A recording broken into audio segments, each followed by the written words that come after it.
¿sí? Hoy no vamos a ver eso, no nos toca hoy. ¿Sí? Bien. Uy, se nos escapó Estefanía, debe estar con mala señal. Bueno, vamos a arrancar con este tema, con virus. Quiero que aprovechen el chat y me escriban qué virus conocen. Y no importa cómo los escriban, porque los virus no son seres vivos, así que no tienen reglas. No hay género y especie.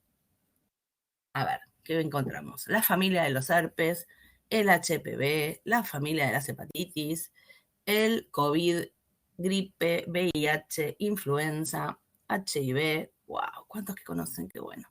HIV y hepatitis. Acá volviste, Estefanía, muy bien. Bien, HPV, bueno, son un montón.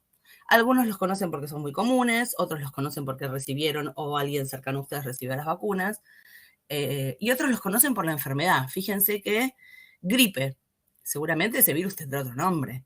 Influenza, seguramente ese virus tendrá otro nombre. COVID, seguramente el virus son enfermedades y está muy bien. H1N1, conocen un montón, buenísimo. La siguiente pregunta es, ¿los virus son seres vivos? Ya lo contesté hace un segundo, pero quizás los agarro distraídos. No, no son seres vivos. Claramente no tienen células, no son seres celulares. La teoría de Whittaker dice que los seres vivos están compuestos por células y los virus no tienen células. Vamos a ver qué tienen, ¿sí? Y en este tipo de clases yo lamento profundamente no tener pizarrón porque a mí me gusta mucho usar el pizarrón. Ya nos cruzaremos algún día y en alguna materia y me parece que los virus son para dibujar. Y como dice Carlos, son parásitos obligados. ¿Qué quiere decir que son parásitos obligados? Bueno, que en algún momento de su ciclo de multiplicación van a necesitar de un organismo que les ofrezca una herramienta para poder completar ese ciclo. Cuando son seres vivos y son parásitos de otros seres vivos, necesitan que esos seres vivos les ofrezcan o protección, o nutrición, o albergue, o control de temperatura, o disponibilidad de agua, ¿bien? Cuando son partículas infecciosas como los virus, como nos decía Carlos, lo único que necesitan es aprovechar alguna herramienta de quien están parasitando para poder multiplicarse, porque el objetivo de la partícula viral es multiplicarse. Antes de arrancar, quiero mencionar esto que trae Verónica. El citomegalovirus es un virus también que en poblaciones urbanas hay una gran cantidad de población que lo tiene, en ciudades como la nuestra. Bueno, como la ciudad de Buenos Aires, la provincia de Buenos Aires, hay una alta tasa de citomegalovirus, solo que uno no lo sabe porque no se buscan habitualmente. Y es tan alta la tasa que hay que, por ejemplo, les cuento, en donantes de sangre no se busca, ¿sí? Porque es más fácil contagiártelo en tu vida común que con una transfusión. Bien, el citomegalovirus simplemente es de la familia de los herpes, lo vamos a ver la semana que viene, es una familia muy interesante. Bien, Carlos dice que necesitan la maquinaria biosintética de la célula infectada para sintetizar sus proteínas. Sí, proteínas y con esas en el genoma arman todo, la verdad que son estructuras infecciosas muy interesantes y muy simples. Lo recuerdo porque tengo anticuerpos. Claro, Betina, porque es muy común que la población urbana haya cursado una infección por citomegalovirus que muchas veces en inmunocompetentes, o sea, en personas que tienen su sistema inmune bien, puede cursar como una gripe y uno no se da cuenta. Bien, vamos a empezar con los virus. Ya sabemos que son partículas infecciosas, que no son seres vivos, que tienen un montón de diversidad, porque ustedes vieron la diversidad que pudieron nombrar aún sin haber estudiado el tema, y esto es porque son personas que están estudiando carreras del área de las ciencias y de la salud, y evidentemente ustedes están muy informados, así que por suerte conocen un montón. Vamos a ver cómo, cómo, cómo son, cómo se manejan para generar una infección, cómo utilizan esta maquinaria que nos decía Carlos, cómo se aprovechan de la célula que infectan. Y también vamos a pensar en que durante muchísimo tiempo los virus fueron las estructuras más pequeñas que se consideraban infecciosas. Nadie, ningún científico, pensaba por muchísimo tiempo que había algo más pequeño que un virus que pudiera generar una infección. Hoy en día ustedes saben que hay cosas más pequeñas que pueden generar infecciones, quizás algunos de ustedes conocen el nombre. Los priones, muy bien. Estefanía nos trae los priones. Los priones no son virus, son proteínas que tienen, son proteínas capaces de generar infecciones en otras proteínas estructuralmente similares. Son proteínas, ¿se acuerdan que las proteínas tienen 4 niveles de estructura? Y que el plegamiento en 3D se daba en la estructura terciaria y se tenían más de una cadena en la cuaternaria. Bueno, resulta que las proteínas priónicas o priones son proteínas que cuando se pliegan en el espacio, se pliegan de una manera errada. Y ese plegamiento errado hace que las proteínas iguales a ellas que están alrededor de ellas cambien su configuración normal, cuaternaria o terciaria, a un plegamiento errado que es el que tienen ellas. Como que quienes están cerca se pliegan en el espacio tan mal como ellas y hacen lo mismo con las que tienen cerca. Y de esta manera son proteínas que obtienen una estructura terciaria o cuaternaria diferente y digamos, no se generan por una mutación, se adquieren, ¿sí? Se adquieren, por ejemplo, por alimentación. Se adquieren esas proteínas, la mayoría de esas proteínas se ubican en el encéfalo, con el tiempo, con el correr de muchos, muchos años, ¿sí? De 10 a 20 años empiezan a degenerarse esas proteínas y se forman en los encéfalos, la masa encefálica empieza a tener orificios, huecos, porque se degradan. Por eso se llama encefalopatía espongiforme. ¿Sí? Pues tienen ese tejido encefálico tiene esa estructura de esponja, porque tiene huecos en el medio. ¿Cómo se detectan? Buenísimo. Se hacen, primero vamos a llevarles tranquilidad a todos ustedes en esta área del mundo no se detectaron. Se conocen hace mucho, son las primeras proteínas priónicas que se descubrieron, se asociaron al canibalismo con algunas tribus africanas, se asociaron a algunas enfermedades, entre ellos la más importante, la más conocida es el vudú. Y ahí está. Y se hicieron más conocidas estas estructuras cuando se estudiaron en personas que habían sido, que se habían alimentado con carne de ganado, que había sido alimentado el ganado con alimento balanceado hecho de restos de animales que murieron. El tema es que estos animales que murieron estaban contagiados con estas proteínas priónicas que no se buscaron, no se conocían, no se sospechaban. Ese alimento balanceado que contenía esas proteínas, que era hecho con animales que estaban contagiados, lo usaron para alimentar animales, esos animales los usaron para generar comida, ¿sí? En particular hamburguesas, y hubo muchas personas que en particular en el Reino Unido se contagiaron de la enfermedad de la vaca loca que nos trae acá Carlos. Es una enfermedad priónica, ¿sí? Y se estudió este tipo de partículas infecciosas, que son mucho más chiquitos que los virus, porque son solamente proteínas, en ovejas y se llaman proteínas Scrapie, las proteínas priónicas. Nadie las llama así, es el nombre científico, pero yo les cuento, esto no tiene que ver con el tema de hoy, pero me parece que está bueno que sepan que existe, que hubo un brote en el Reino Unido y que las personas que, por ejemplo, vivieron en el Reino Unido en esa época no pueden ser donantes de algunos órganos, no pueden ser donantes de sangre, no pueden ser donantes de médula, porque se conoce poco y se trata de contener, ¿sí? Pero bueno, eso es lo más pequeño que se conoció como partícula infecciosa. No quiere decir que en algún momento no aparezca alguna otra molécula. O sea, imagínense que ahora, hasta hoy hablamos de células infecciosas, ¿sí? Hongos, bacterias, bueno, parásitos no hablamos, pero eran células. Hoy vamos a hablar de estructuras, pero ustedes ya saben que se encontraron moléculas infecciosas. No sabemos si más adelante aparecerá algo más. Hoy vamos a empezar a hablar entonces de estructuras, ¿sí? Son más que una molécula. Lo más pequeño que infecta a un ser humano o a algunos animales es una proteína, ¿sí? Que son moléculas muy grandes, pero son moléculas. Estas son estructuras que tienen muchas moléculas, pero no son células, ¿sí? Bueno, son acelulares, no se ven en el microscopio óptico. Este es interesantísimo porque ustedes saben que las bacterias sí las pueden ver. De hecho, ustedes vieron fotos de Gram, pero los virus no se pueden ver. ¿Qué estructuras tienen? Esta presentación tiene mucho texto, pero vamos a ir repasándolo porque es como muy aburrido que tengan que leerlo. Pero en principio tienen, para hacer virus hay dos cosas que tiene que tener una partícula. Un genoma y una estructura que proteja el genoma, ¿sí? Y aparte puede tener otras cosas. Puede tener una estructura que esté por encima de esa protección del genoma y alguna enzima por ahí perdida. Entonces vamos a empezar a conocer un poquito qué es esto.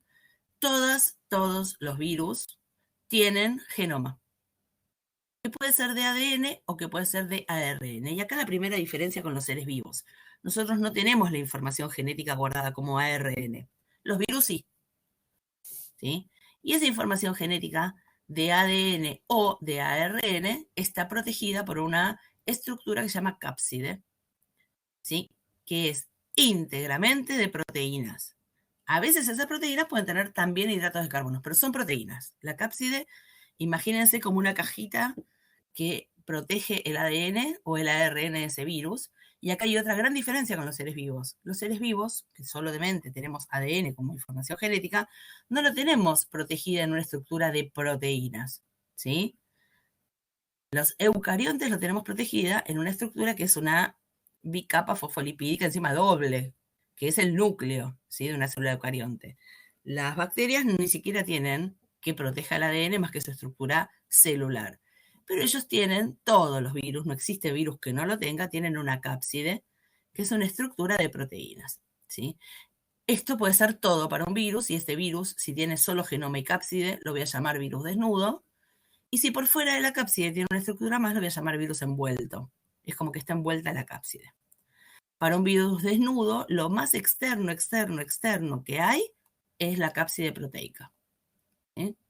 Para un virus envuelto, lo más externo es la envoltura. ¿Sí? Esta envoltura no es solo de proteínas, sino que esta envoltura tiene, y ahora vamos a ver algunos diagramas para que sea un poquito más fácil de entender, tiene una estructura que es la misma que tenemos todos los seres vivos en nuestra membrana plasmática, y es porque se llevan la membrana de la célula que infectaron, ¿sí? No es que tienen membrana plasmática, no.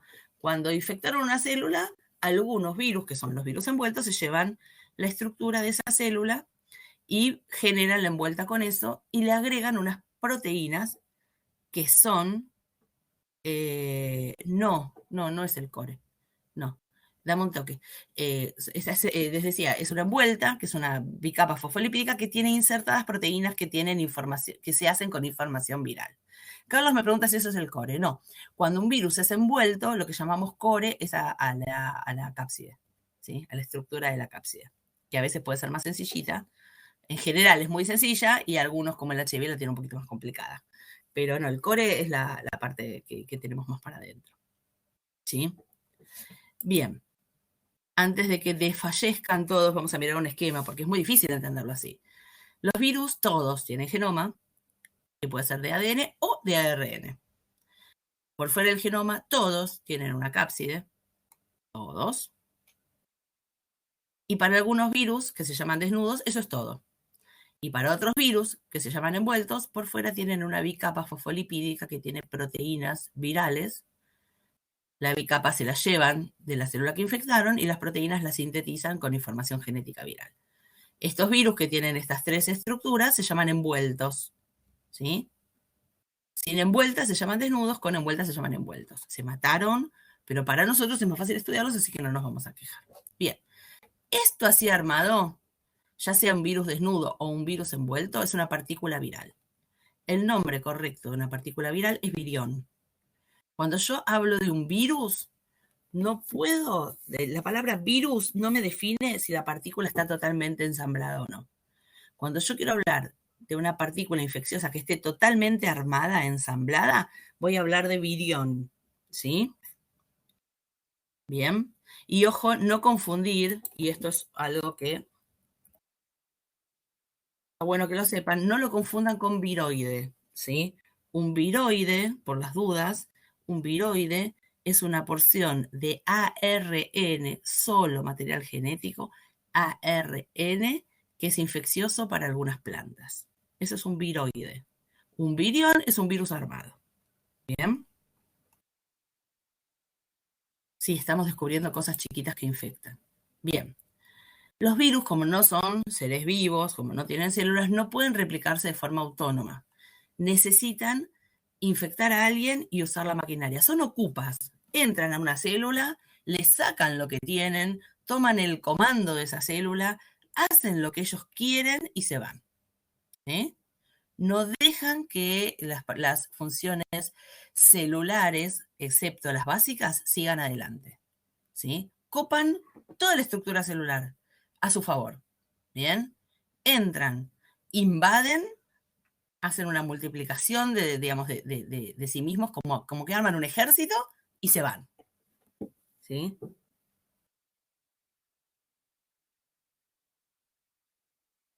Bueno, después lo vemos, Gabriela. Ahora vamos a seguir con la clase. Bien. Después lo vemos, no te preocupes. Miren esto. Estas son diferentes estructuras de virus, ¿sí? Carlos me pregunta si cuando se van destruyen la célula. Algunos sí y otros no, depende cómo salgan. Ahora vamos a ver el ciclo celular y van a ver que todo el ciclo que hacen dentro de la célula es impresionante. Bueno, miren acá.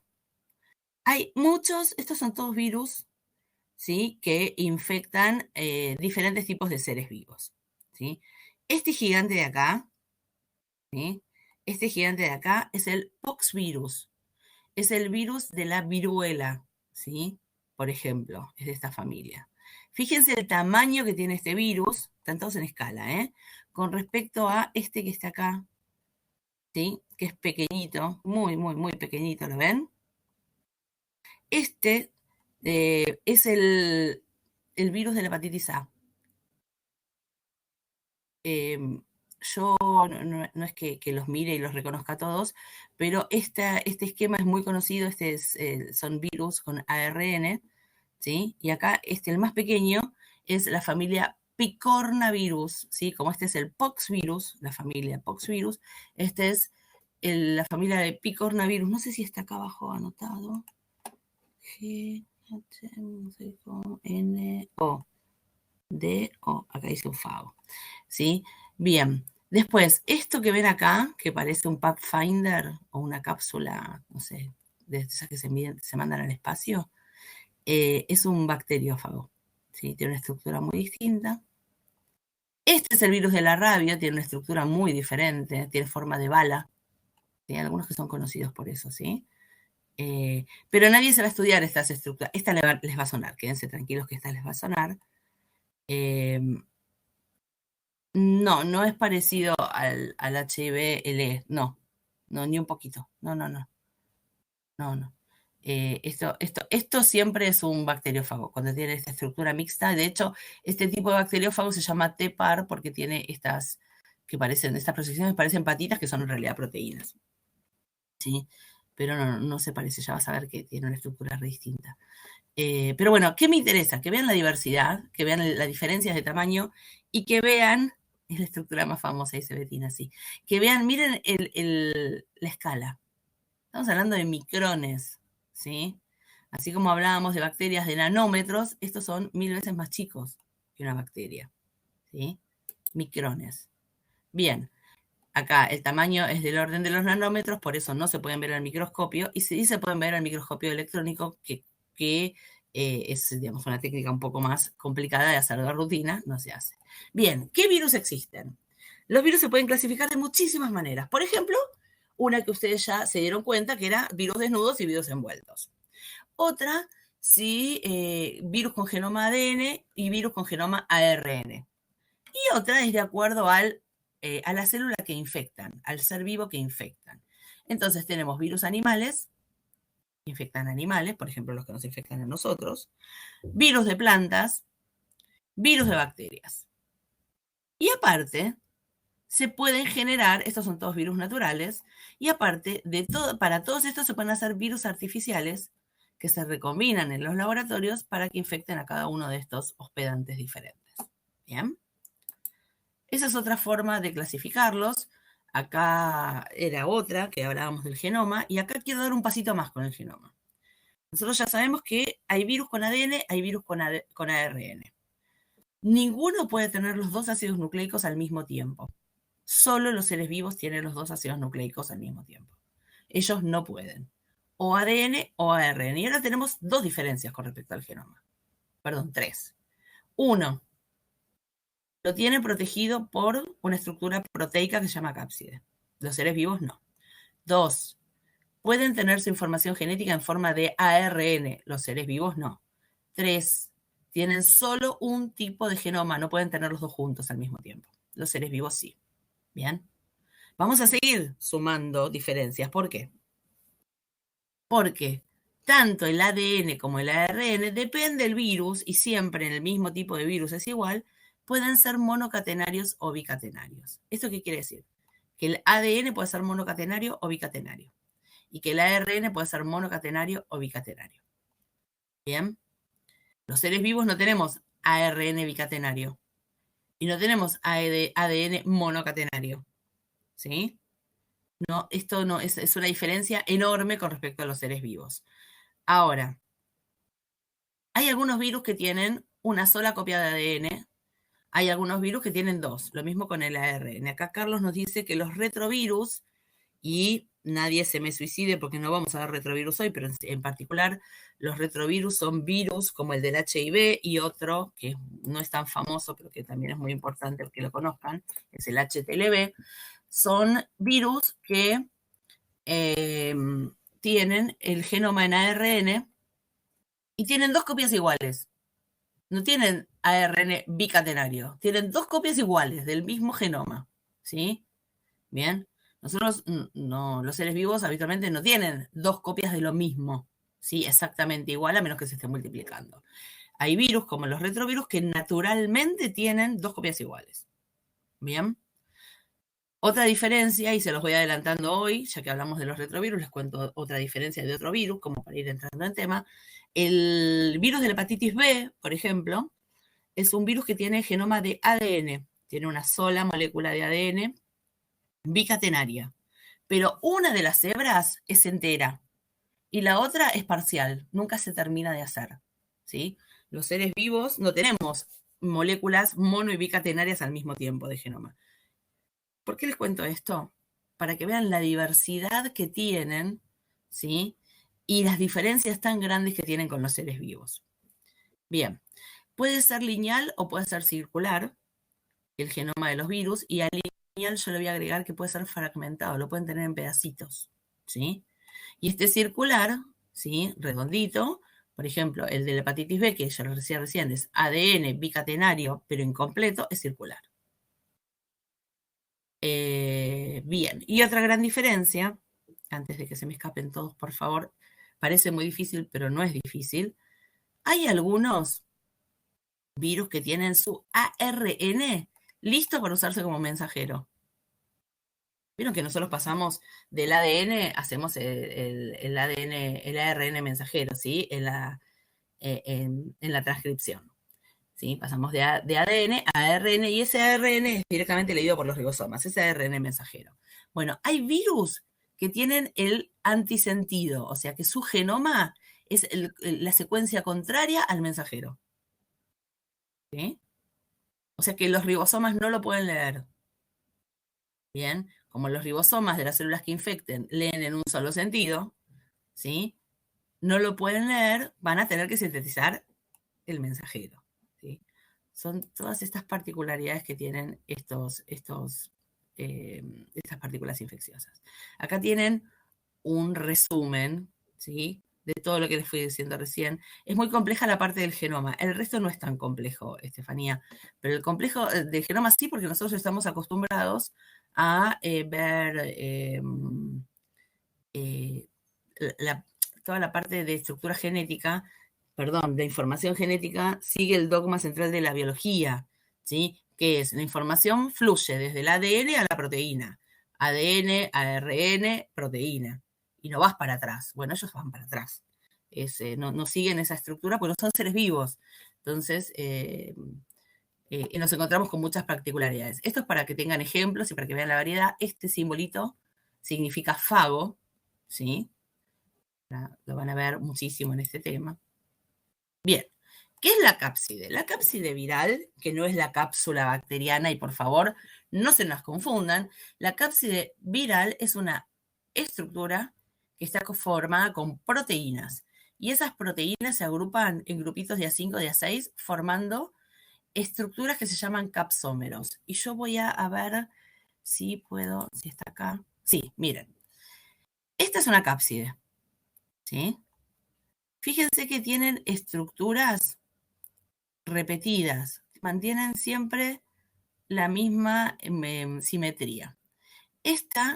Toda la estructura esta, que es toda de proteínas, se llama cápside, ¿sí? Y fíjense que hay unidades repetidas, ¿sí? Bueno, estos se llaman capsómeros, que están formados por cada una de las proteínas que, lamento que tengan nombre aparte, se llaman protámeros, ¿sí? Pero independientemente de esos nombres que no nos interesan tanto, lo que más nos interesa es que la cápside está formada por proteínas, o sea, y cómo está formada y cuál es su función, ¿sí? Entonces está formada por proteínas, esas proteínas se agrupan, ¿sí? Y forman la estructura de la cápside. Y algo interesante es que existen tres tipos de estructuras: la icosaédrica, la helicoidal y la compleja. La icosaédrica tiene la forma de un icosaedro, que es lo que vieron recién, que si miran, ustedes seguramente, alguno de ustedes miró o mira todavía The Big Bang Theory, y van a ver que Sheldon usa mucho remeras que tienen esta estructura de icosaédrica. El icosaedro es un poliedro que, esperen que se los muestro, es este de acá. Es un poliedro regular de 20 lados triangulares, es la forma que en el espacio, con lados planos, se puede ocupar menos lugar y ser más cercano a lo que sería una esfera, ¿sí? Esta estructura les aporta mucha resistencia, por eso estos virus son altamente infectivos. Bien, puede tener esta forma de icosaedro con 20 lados triangulares planos, es un icosaedro regular, y adentro, ¿qué tiene? A ver si alguien se acuerda.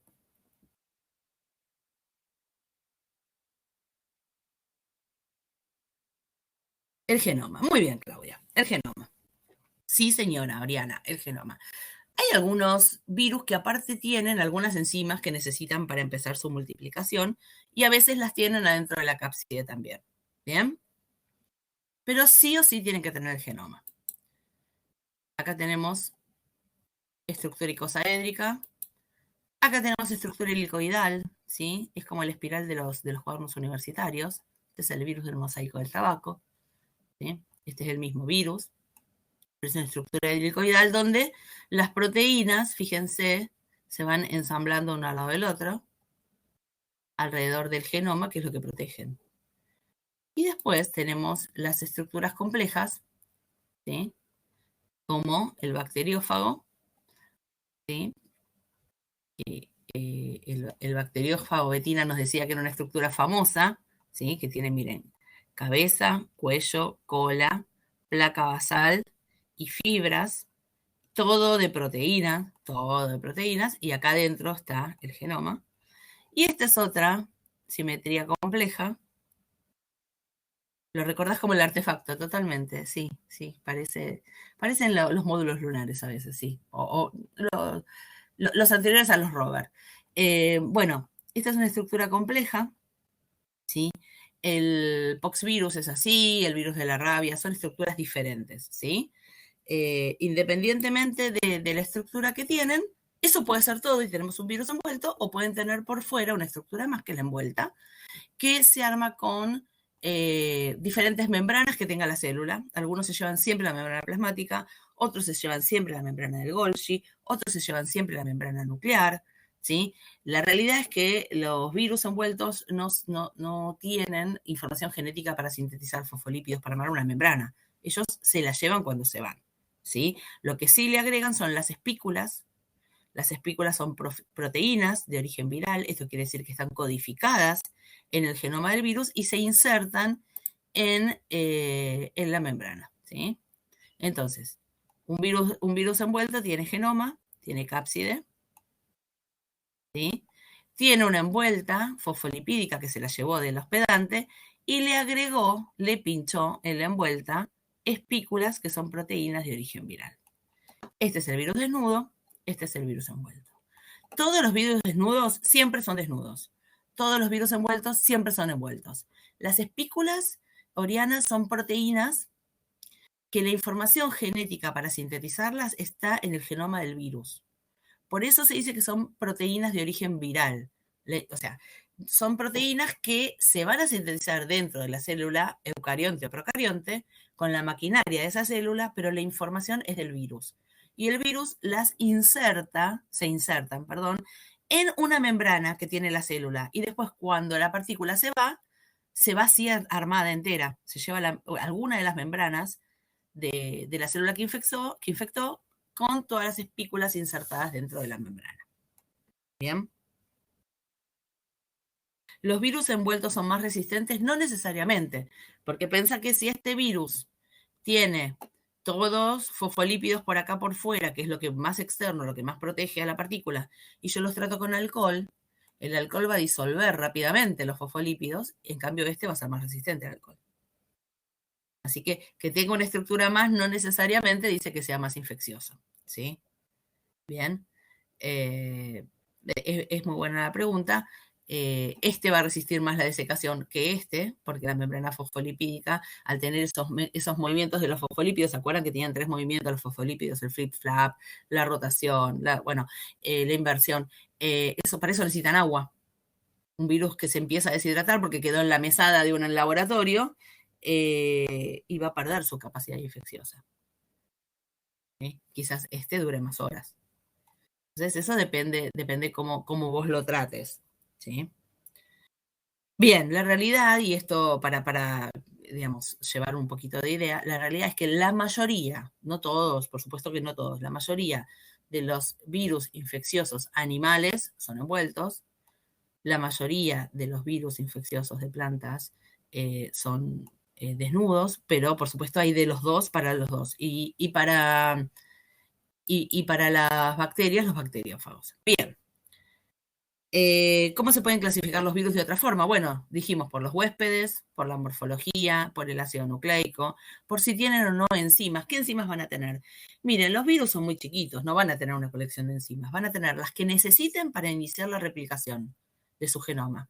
¿Sí? Por ejemplo, el virus de la hepatitis B, que tenía el ADN circular incompleto, lo que va a tener es una enzima que le permita rápidamente completar esa parte incompleta que tiene el genoma. ¿Sí? Un virus que tiene un genoma de ARN y lo tiene que pasar a ADN, va a tener una enzima que haga ese trabajo, porque los seres vivos no tenemos esa enzima, ¿sí? Que pase de ARN a ADN. Va a tener una enzima que se llama retrotranscriptasa que haga ese trabajo. Un virus que tenga un ARN que no sea mensajero, ¿sí? Que no sea mensajero, que sea antisentido del mensajero, va a tener que transformarlo en mensajero para que lo lean los ribosomas. Y esa enzima nosotros no la tenemos. No tenemos ninguna enzima que use como molde ARN y sintetice ARN. Bueno, esa la va a tener que traer. ¿Sí? Ese tipo de enzimas traen. Y por supuesto, algunos traen una enzima que se llama lisozima, que quizás algunos de ustedes se acuerdan para qué era. A ver. Lisozima que nosotros tenemos, yo les dije, en las lágrimas, que tenemos, bueno, en casi todos los fluidos corporales, en el sudor, y en el moco. A ver si alguien se acuerda para qué servía la lisozima.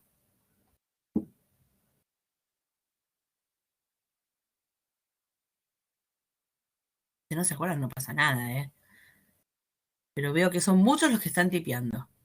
Produce lisis. Sí, ¿lisis de qué? A ver si alguien se acuerda y le ayuda un poquito. ¿Es una enzima hidrolítica? ¿Algo más? Quizás se acuerdan qué es lo que hace. Porque nosotros la tenemos especialmente en algunos fluidos, bueno, en todos. Es una enzima, ay, no me quiero adelantar porque Betina está escribiendo y quiero esperarla.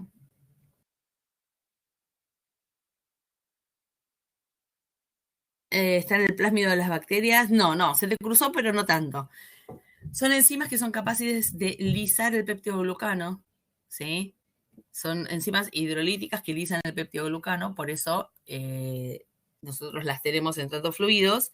Y los virus que van a infectar bacterias, los bacteriófagos los tienen justamente para lisar el peptidoglucano y poder infectar a las bacterias, ¿sí?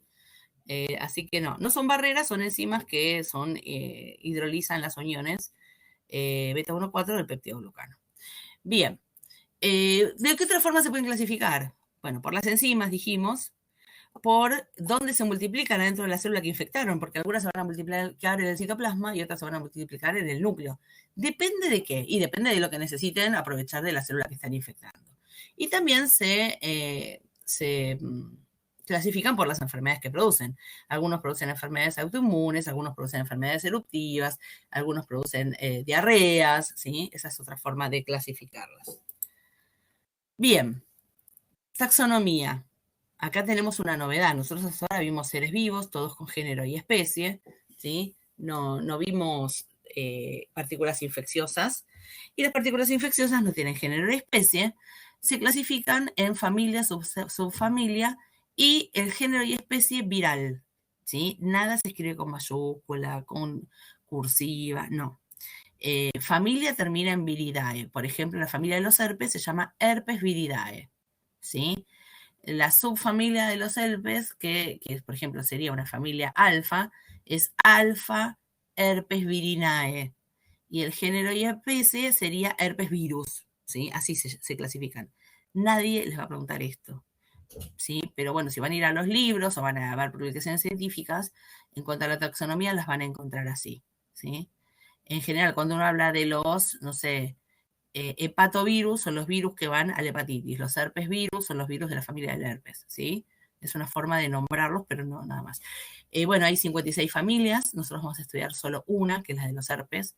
Hay 9 subfamilias, hay muchísimos géneros y muchísimas especies, y esto siempre está desactualizado, todos los años que damos clases están desactualizados, esto tiene que ver con las mutaciones que generan diferentes cepas y diferentes virus que van apareciendo, ¿sí? No se olviden que nosotros estamos atravesando ahora digamos, una pandemia por coronavirus, que no es el primer brote de coronavirus que hay otros coronavirus, pero muchas veces no nos enteramos si hay virus nuevos para animales o para plantas también.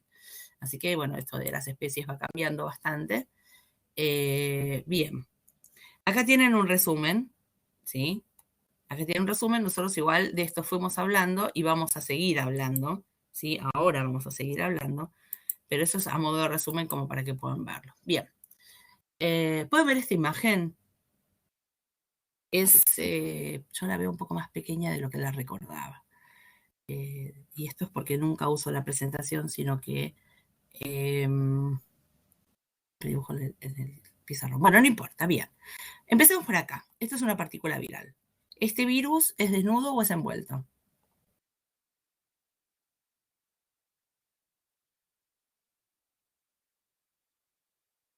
Es desnudo, es un virus desnudo que tiene genoma, cápside y ahí se terminó. Puede que tenga alguna enzima dentro, no lo sabemos. Bueno, ¿qué va a hacer? Primero se va a adherir a la parte más externa, ¿sí? De la célula que va a infectar. ¿Va a infectar a cualquier célula? No. Y esto es lo interesante que tienen las partículas virales. Las partículas virales reconocen en la porción externa de cualquier célula diferentes moléculas que se llaman receptores y correceptores.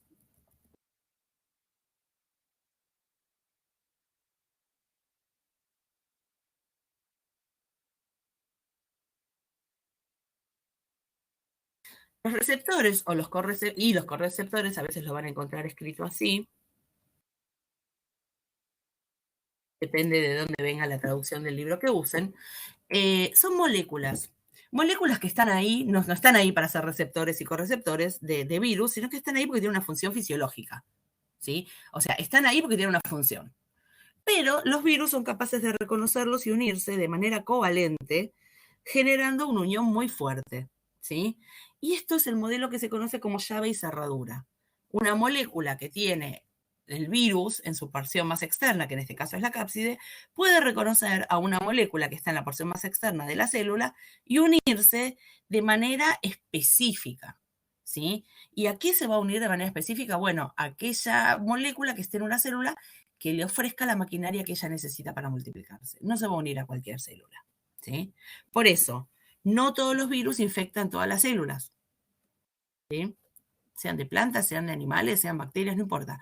No todos los virus, ¿sí?, infectan a todas las células. Solamente aquellas que pueden unirse de manera específica, que tengan el receptor y el correceptor para unirse. Ahora, que se unan, ¿sí?, es el primer paso y el paso clave para que una célula sea infectada. Si algún individuo tiene mutado el receptor, o tiene mutado el correceptor, esa persona va a ser inmune a esa infección. O sea, esa persona no va a poder adquirir la infección independientemente de si se encuentre o no en presencia del virus. Si hay alguna mutación en el receptor o en el correceptor, ese virus no entra a la célula, esa persona no se infecta. Bien, esto es algo que quizás les resulta un poquito difícil ahora. Cuando vean inmuno les va a cerrar muchísimo más. Pero bueno, la realidad es así, si yo no tengo la llave de la casa de alguien, no voy a poder entrar, ¿sí? Si yo tengo una llave que no corresponde a la cerradura, por más que intente meter la llave en la cerradura, no voy a abrir la puerta. Esto es lo mismo, ¿sí? Una vez que se unen específicamente, ¿sí?, que hay un reconocimiento por el modelo de llave y cerradura, de receptor y correceptor, va a haber una adherencia y se va a producir la penetración. La penetración hace que la partícula viral completa, fíjense que es el virus desnudo entero, que es rodeado por, ¿sí?, una invaginación de la membrana plasmática de esta célula, ¿sí?, y penetra adentro de la célula que está infectando. Esta célula hospedante, ¿sí?, ahora ya está infectada, va a sufrir muchas modificaciones, que empiezan con un proceso que se llama descapsidación, o sea, romper la cápside. Descapsidación. Se rompe la cápside y se libera el genoma, que es el desnudamiento. Se desnuda el genoma, ¿sí? Y ahora yo ya tengo un genoma viral, ¿bien? Ese genoma viral tiene un objetivo clave. Con ese genoma viral hay que hacer un ejército de partículas, ¿sí?, iguales a esta. Este genoma que vino de esta partícula va a generar un ejército enorme de partículas todas iguales, porque tiene toda la información. Lo que no tiene es cómo, ¿sí? Es como que yo tengo la receta, pero si no voy a una cocina, no cocino nada. Esto es lo mismo. Toda la información para hacer las partículas virales está en el genoma viral, pero necesita herramientas. Por ejemplo, polimerasas, ¿sí? ¿Quién tiene polimerasas? Las polimerasas de los seres vivos no las traen los virus, porque las usan de los seres vivos, ¿sí? Entonces, si es un virus que tiene un genoma, va a necesitar hacer, por un lado, muchas partículas virales, muchos genomas virales iguales a él, y por otro lado, muchas proteínas virales. Son dos síntesis que se dan. Primero, ¿sí?, genoma, para hacer unas proteínas que se llaman tempranas, que son las que van a llevar adelante todo el proceso, y después hace muchas proteínas estructurales, ¿sí?, y muchas copias del genoma. Porque yo necesito, para armar esta partícula viral, necesito muchos genomas y muchas proteínas. Entonces, tengo, por un lado, todo el camino de hacer muchas genomas virales y por el otro lado, todo el camino de hacer muchas proteínas virales. Para eso usa todo lo que tiene la célula. Con las proteínas virales, hará la cápside, y si necesita alguna enzima, va a ir por este camino.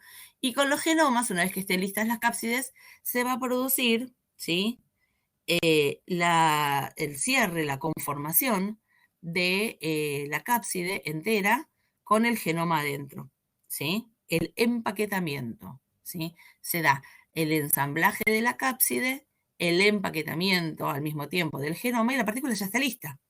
Y acá viene la respuesta a la pregunta de Carlos. Carlos preguntó, cuando las partículas virales salen, ¿rompen la célula? Algunas sí, y tenemos lisis celular y esta célula se murió, ¿sí?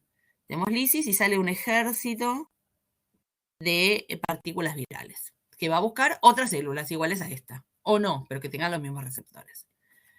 ¿Es la única forma que tiene de salir? No, no es la única forma que tiene de salir. Puede ser que este virus, ¿sí?, no haya sido un virus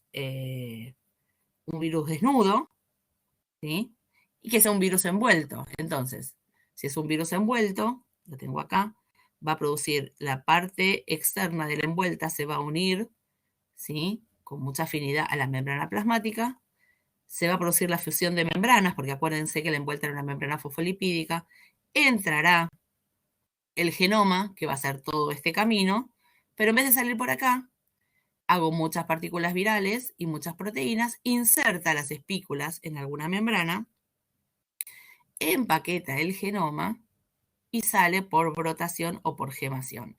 Y no lisa la célula infectada, o sea que la célula no muere. Este es el proceso general de multiplicación de un virus, ¿sí? Generalísimo. ¿Por qué? Porque hay muchos detalles a tener en cuenta, ¿sí?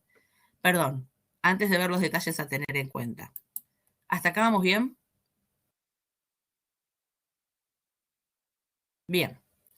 Pregunto, antes de pasar a ver realmente cómo es el proceso del virus envuelto y un poco más de complejidad. Si este genoma es de ADN, ¿dónde hará este proceso? ¿En qué parte de la célula? Si es una célula eucarionte. O sea, la traducción, la replicación y la traducción. En el núcleo. Bien. Si es, atención con esto, si es un genoma de ADN, tiene que ir al núcleo de la célula, que es donde están las polimerasas. Y ahí hará digamos, duplicará el ADN, ¿sí?, para tener ADN viral, y hará la transcripción para tener ARN mensajero viral, y después en el citoplasma hará la síntesis de proteínas virales. Bien, en el núcleo. Pero, y acá está muy bien lo que dice Estefanía, va a necesitar los ribosomas de la célula, no trae los ribosomas el virus, ¿sí? Bien, entonces necesita el núcleo porque están las polimerasas, después va a usar el citoplasma para llegar a los ribosomas. Bien. Si es un virus que tiene genoma de ARN, ¿tendrá que ir al núcleo?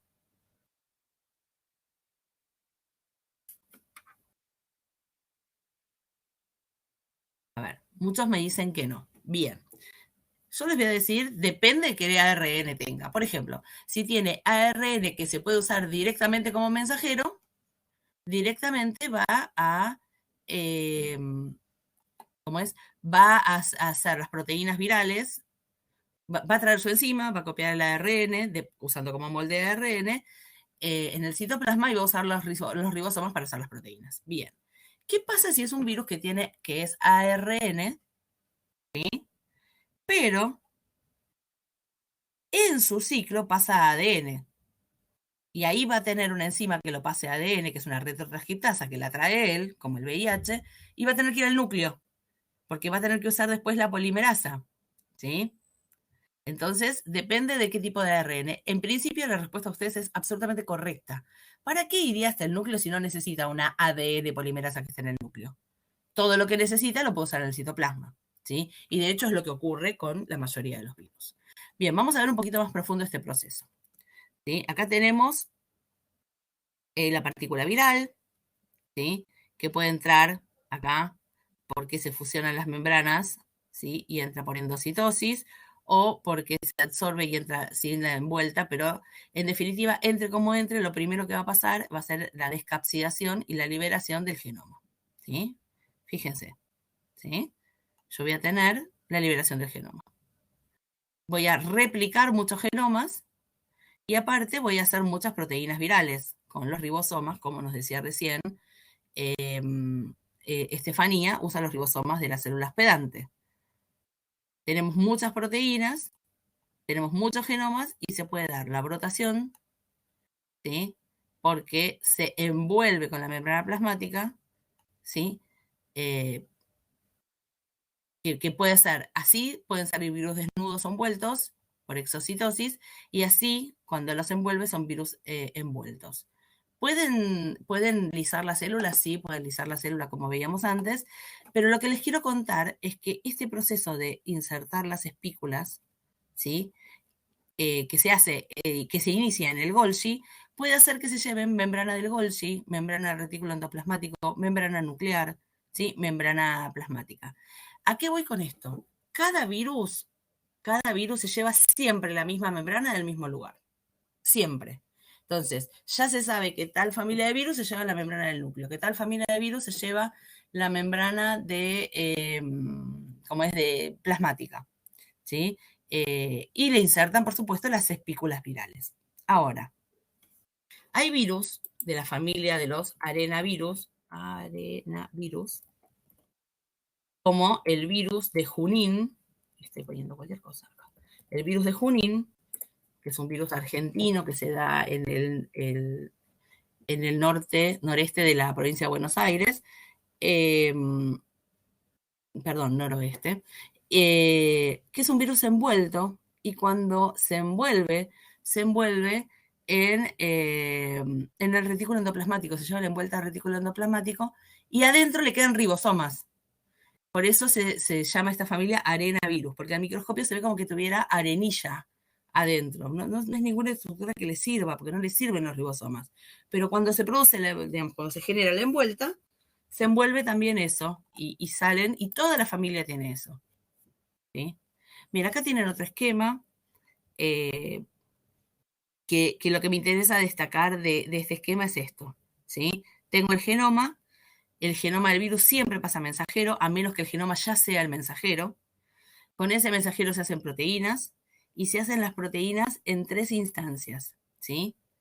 Primero, las proteínas que inhiben la función celular. O sea, yo les dije, un virus es una partícula infecciosa que entra a una célula y parasita esa célula y toma el comando de la célula. ¿Cómo hace? Bueno, primero sintetiza partículas que inhiben las funciones celulares excepto las vitales. No quiere que se muera la célula mientras la está usando. Así que va a inhibir todo lo que gaste energía porque necesita mucha energía.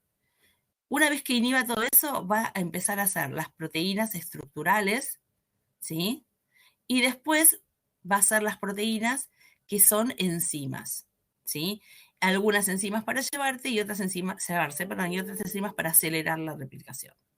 ¿Sí? Estas proteínas inhibitorias de la función celular se llaman proteínas tempranas, porque son las primeras que hace.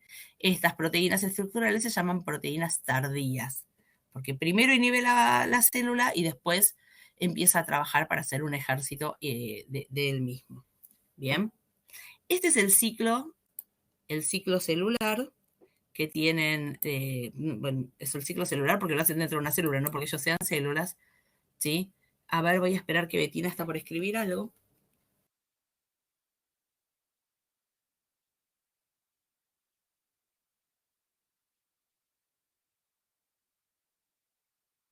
¿La célula le da batalla? No. Una vez que entró dentro de la célula no puede hacer nada. El ser vivo multicelular le da batalla con su sistema inmune, ¿sí? Antes de que entre a la célula. Pero una vez que entró a la célula, no puede, la célula no puede hacer nada. Se inhiben todas las funciones celulares que no sean específicas para la supervivencia. ¿No genera ribosomas para compensar los que usa el virus? No genera ningún ribosoma. Los ribosomas son estructuras muy complejas que lleva mucho tiempo hacerlas. El virus se multiplica rápidamente, ¿sí? Muy, muy rápido. Tardan horas en multiplicarse, es rapidísimo. Pero no es que hacen un virus, hacen cientos de partículas virales dentro de una célula. Así que las infecciones progresan muy rápido. No, las células no pueden hacer nada una vez que están infectadas. Sí, el sistema inmune puede tener diferentes barreras y puede tener células como los glóbulos blancos, macrófagos y demás que pueden, digamos que tienen como función atacarlos e impedir que infecten las células. Esa es una forma de resistencia natural, usar el sistema inmune. Otra forma de resistencia natural son las mutaciones al azar que aparecen sobre los receptores. ¿Sí? Por ejemplo, hace muchos años, quizás ustedes escucharon hablar de el paciente de Atlanta. El paciente de Atlanta era un paciente que se descubrió en la década del 90 que por más que todas sus parejas morían de VIH, él no se contagiaba. y no se sabía tanto el VIH, ¿sí? Pero este hombre se descubrió en el 88, si no me equivoco, perdón, el siglo pasado, sí, en el 88, que se descubrió a este señor cuando su cuarta pareja murió de VIH y él no se había contagiado, y digamos, las 3 anteriores habían muerto por el mismo tipo de infección, que en ese momento no se controlaba, no había forma de tratarla, todavía era muy nueva. Y se descubrió que tenía una mutación en uno de los receptores y por eso no se infectaba.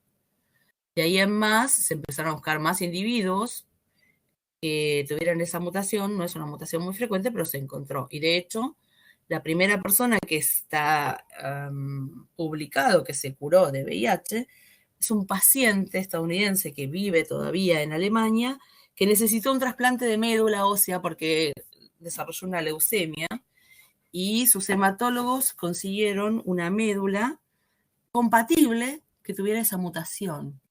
Entonces el virus no encontró células para entrar, o sea, el virus estaba, él estaba infectado, vivió un par de años infectado, pero de repente sus células sanguíneas dejaron de tener la cerradura disponible. Y el virus, por más que siguió circulando, no podía infectarlo, o sea, no podía multiplicarse, ¿sí? No encontraba dónde entrar. Bien. Son casos que, digamos, que alguien los vio. Eso es lo interesante, no que lo ocurrieron, sino que alguien los vio y dijo, uy, acá está pasando algo, vamos a investigarlo. Sí. Débora está escribiendo algo, voy a esperarla antes de hablar un poquito de los bacteriófagos.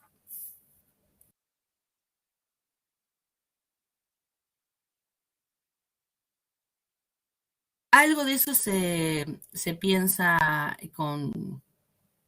Sí, sí, se entiende, Débora. Débora nos dice si puede haber una resistencia natural digamos, a la infección por COVID.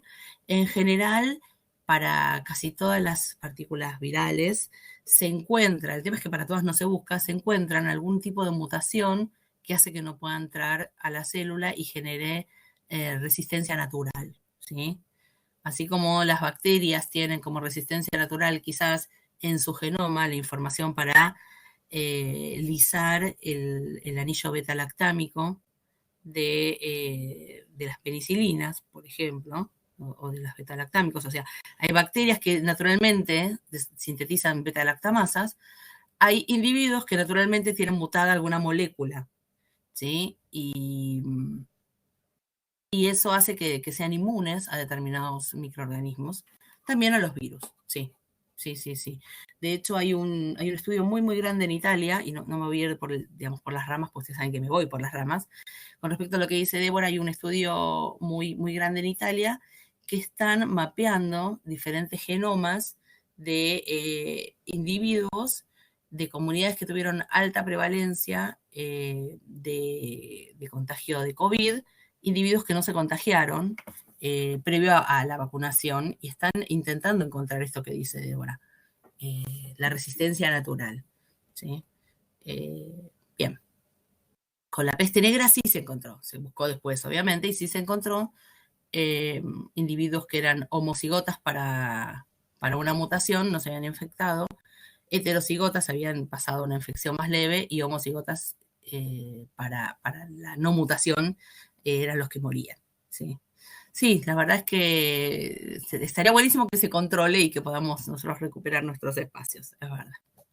Bien, volviendo a estos bichitos, que no son bichitos, ¿sí? Estas partículas infecciosas, vamos a hablar de virus que infectan bacterias. Nadie se podría pensar a priori que hay virus que infectan bacterias. Sí hay, se llaman bacteriófagos, tienen esta forma, tienen una simetría compleja, ¿sí? También se la llama simetría mixta, pero bueno, todos tienen más o menos esta estructura. Algunos no tienen fibras, algunos no tienen una vaina tan extensa. La vaina es la porción que forma el cuello y la placa basal, ¿sí? Bien, es interesante esta estructura porque estas fibras son las que actúan como receptores y correceptores y reconocen diferentes partes de las bacterias. Por ejemplo, hay algunos que reconocen las proteínas del flagelo. ¿Y por dónde infectan a la bacteria? Por los flagelos. Se adhieren el bacteriófago al flagelo e infecta a la bacteria desde ese lado. Y es muy interesante cómo se producen las infecciones por bacteriófagos, ¿sí? Esto es algo que ya habíamos visto, que tiene que ver con la transferencia de material genético, pero lo vamos a ver un poquito más en profundidad. Esto es una bacteria, este es su genoma, este es un bacteriófago, y esta bacteria es infectada por este bacteriófago. ¿De qué manera? Se produce la fijación por la unión de receptores y correceptores, se produce el achicamiento de la vaina y se produce, el genoma está en la cápside, que es lo que parece una cabecita, se produce la inyección del genoma del virus. La vaina, voy a volver un segundito a la diapositiva anterior, la vaina, ¿sí? Es hueca, es toda proteica y es hueca. Quiere decir que este genoma puede pasar por acá y puede atravesar la placa viral, perdón, la placa basal, que es lo que se une a la estructura que está infectando de la bacteria. Entonces, tenemos el reconocimiento de receptor-correceptor. Una vez que se reconoce, baja la placa basal, se apoya sobre la bacteria, se contrae la vaina y se inyecta el material genético. Fíjense que entra directamente el genoma desnudo, ¿sí? Todo lo que era cápside queda por fuera. Toda la cápside se pierde, porque la función de la cápside es proteger el genoma, no tiene otra función. Entonces, entra el material genético, ¿sí? Se produce la síntesis de enzimas virales, ¿sí? Primero aparecen las proteínas tempranas que inhiben la función de la bacteria, todas las funciones que gasten energía y no sean necesarias para que se mantenga viva mientras está la infección. Se hacen muchísimas, ¿sí? Proteínas, se hacen muchísimas copias del genoma, se produce con estas proteínas el ensamblaje, ¿sí? Y aparecen las cápsides por un lado, las vainas por el otro, las fibras por el otro, se ensambla, ¿sí?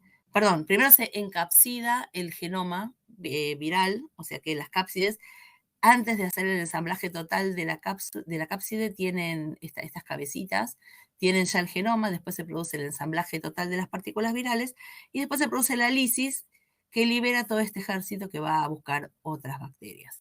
Bien, ese es el proceso común y se llama ciclo lítico porque se lisa la célula infectada. Esto nosotros lo habíamos visto cuando vimos transferencia de material genético, ¿sí? Pero este es el ciclo normal, ¿sí? Que hace un bacteriófago.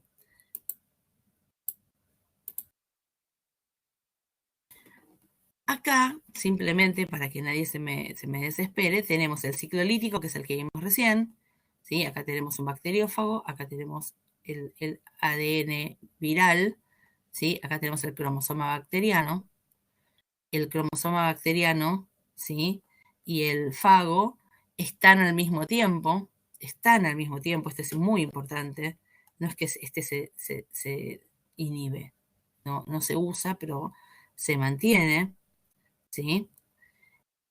Cuando se da el ciclo lítico, se producen partículas virales y se pierde la integridad celular, pero puede pasar otra cosa. Puede pasar otra cosa que me interesa mucho que sepan que existe, que es que este ADN del virus se una a este ADN de la bacteria, haciendo un ciclo que se llama ciclo lisogénico, ¿sí? En el que lo más importante que tiene este ciclo es esto. Esta estructura nueva que se llama profago para las bacterias, donde voy a tener el genoma de la célula infectada y el genoma del virus en la misma estructura. Es que el genoma del virus se integra al genoma de la bacteria. Y voy a hacer un parate acá un segundo para que no se mezclen. Un segundo, les quiero contar que en las células eucariontes puede pasar esto para algunos virus. Puede pasar que el genoma del virus se integre usando una enzima que se llama integrasa al genoma de la célula que infecta. Y en vez de llamarse profago, se llama provirus. De vuelta, puede ser en las células eucariontes que este paso también se dé, de hecho se da para algunos virus, donde el genoma del virus se integra, pasa a formar parte del genoma de la célula. se llama provirus.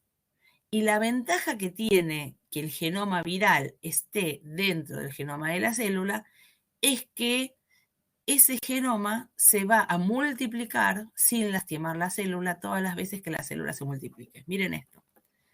Acá lo vemos en bacteria porque es más sencillo, pero en las células eucariontes pasa lo mismo. Esta bacteria ahora tiene información extra, ¿sí? Tiene un profago y tiene información extra, ¿sí? Esta información es del virus, esta información es de la bacteria y coexisten en la misma molécula. Cada vez que se produzca una fisión binaria, voy a tener una copia viral y otra copia viral. ¿Qué quiere decir esto?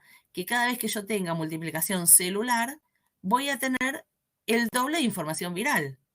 Si yo tengo una bacteria y se multiplica a los 20 minutos, voy a tener 2 bacterias, pero también voy a tener 2 genomas virales. 2 bacterias que cuando se multipliquen, otra vez multipliquen el genoma viral. ¿Por qué es interesante esto? Porque esto es una infección latente, ¿sí? Esto es una infección latente en la cual no se está multiplicando el virus, no se están rompiendo las células, no se está usando la maquinaria de la célula sigue con su vida normal, solo que tiene como adormecido y pegado en su genoma información genética extra que la bacteria no usa y que es del virus. Esto mismo pasa con algunos virus eucariontes como el virus del VIH, donde el genoma del virus se integra al genoma de las células eucariontes usando una integrasa y puede quedar años y años y años como provirus y en algún momento liberarse y generar un ejército de partículas virales o no, ¿sí? ¿La persona está infectada? Sí, la persona está infectada. Tiene el virus, pero no se está multiplicando, el virus no está activo. Con las bacterias pasa lo mismo, ¿sí? Bien. ¿Esto queda eternamente así? No, no queda eternamente así. En algún momento se puede liberar y puede obtener de vuelta los genomas por separados. Esto se llama el ciclo lisogénico, ¿sí? ¿Con el citomegalovirus pasa lo mismo? No, con el citomegalovirus es otra lo que pasa con todos los herpes, es otra cosa lo que pasa. Quedan latentes. Ya te prometo que la semana que viene lo vemos, es muy interesante lo que pasa con esa familia, pero no integran el genoma, pero sí tienen genoma de ADN, así que podrían tranquilamente integrarse. No es esto lo que pasa. Pero es una infección que permanece, que se queda en el cuerpo, es verdad. Bien, el ciclo lítico mata a la bacteria, el ciclo lisogénico no la mata, el ciclo lítico, si se da en una célula eucarionte, también la mata.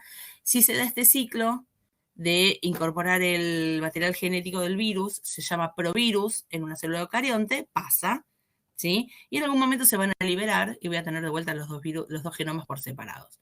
Si cuando se separan quedan los genomas normales, seguirán sus vidas normales, esas bacterias, esas células eucariontes. Si cuando se separan parte de la información de la bacteria queda con la información del virus, tendré una transducción, ¿sí? Que ustedes lo habían visto, era cómo transferían material genético los virus de una bacteria a la otra, llevaban un pedacito del cromosoma cuando se separaban, por ejemplo, y eso, digamos, tiene que ver con la transferencia de material genético. Está en esta presentación, lo van a poder repasar, ¿sí? No lo vamos a tomar en este examen, porque dijimos que genética no entraba, pero sepan que sí pasa. Sí me interesa muchísimo que sepan que existen los profagos y que en los eucariontes existen los provirus. Bien. Bueno, para ir terminando, acá estoy. Para ir terminando, me gustaría que repasemos esto que ustedes ya saben. Creo que está bueno saberlo. Los virus tienen ácidos nucleicos, ¿sí? Esos ácidos nucleicos pueden ser cualquiera de los dos ácidos nucleicos y tienen la información genética en esos ácidos nucleicos y no tienen los dos juntos al mismo tiempo, ¿sí? Las bacterias sí, son seres celulares, tienen los dos ácidos nucleicos y tienen información genética solo en el ADN. Las bacterias se multiplican por fisión binaria, los virus no, los virus hacen un ejército de partículas virales, ¿sí? Y pueden lisar la célula cuando se van o pueden salir por exocitosis. No tienen enzimas porque no tienen metabolismo. Las enzimas que pueden tener son enzimas que necesitan para hacer la replicación o para iniciar la replicación. O, en el caso de los bacteriófagos, para infectar una bacteria, ¿sí? Para romper ese peptidoglucano. Las bacterias tienen un montón de enzimas porque son seres vivos y tienen metabolismo. Los virus no tienen ribosomas, excepto la familia de arenavirus, como el virus de Junín, que genera la fiebre hemorrágica argentina, que no los usa, simplemente se los lleva. Las bacterias sí tienen ribosomas y sí los usan y sí los necesitan. Esto no lo hablamos, pero es interesante. Los virus no se pueden replicar en medios inertes. Yo no los puedo poner en la placa de Petri. La bacteria la pongo en la placa de Petri y se multiplica. Los hongos los pongo en la placa de Petri y se multiplican. Los virus no se multiplican en la placa de Petri. ¿Qué necesita un virus para multiplicarse? ¿Quién lo anota?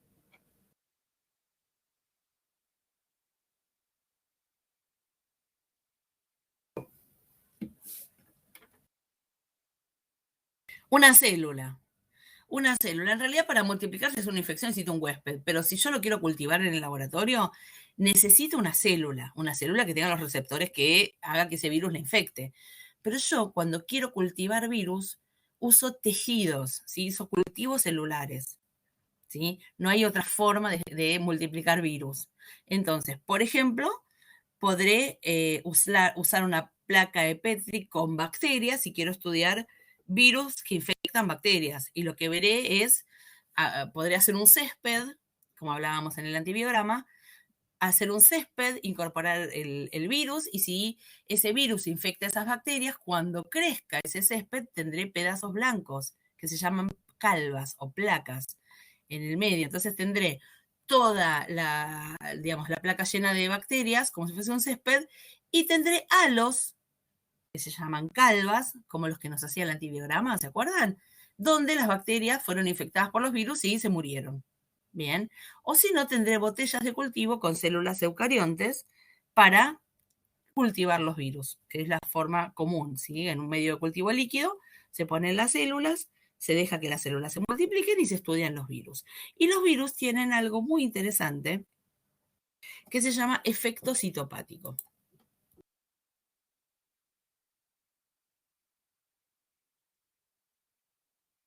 El efecto citopático es el virus, perdón, es el daño que hace el virus en la célula que yo estoy estudiando.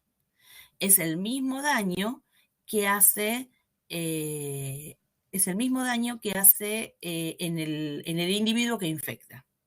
El efecto citopático es una transformación que hacen en las células y que yo no puedo ver al microscopio, porque las células sí las puedo ver al microscopio óptico.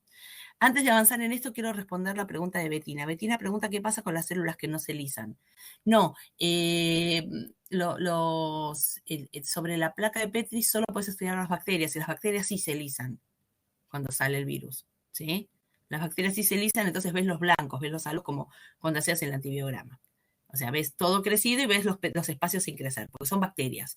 Las células eucariontes no se pueden estudiar así, se estudian en las botellas con caldo de cultivo y se miran al microscopio los efectos citopáticos.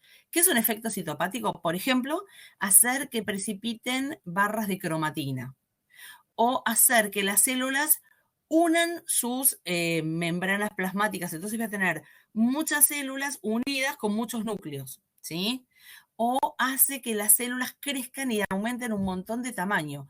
Por ejemplo, el citomegalovirus. ¿Qué hace el citomegalovirus? Es un virus que agranda mucho las células. Cito de célula, megalo de gigante, virus. Es un virus que hace que las células se pongan gigantes. Yo cuando miro al microscopio mi cultivo de células veo esos efectos, ¿sí?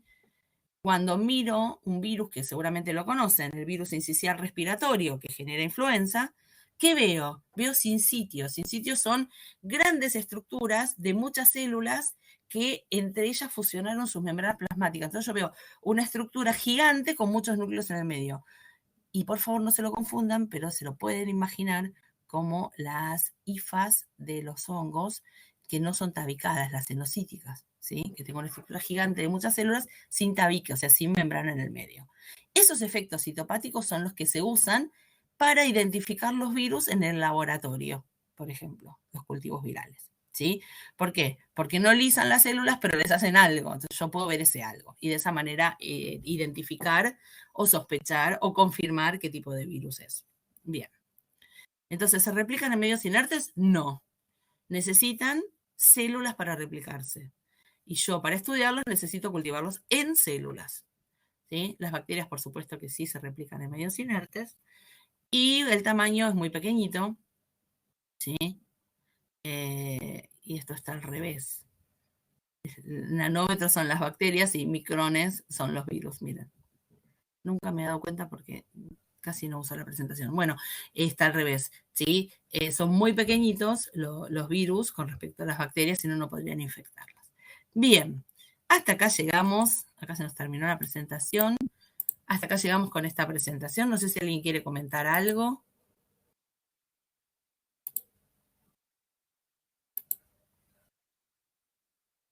¿Alguien quiere comentar algo?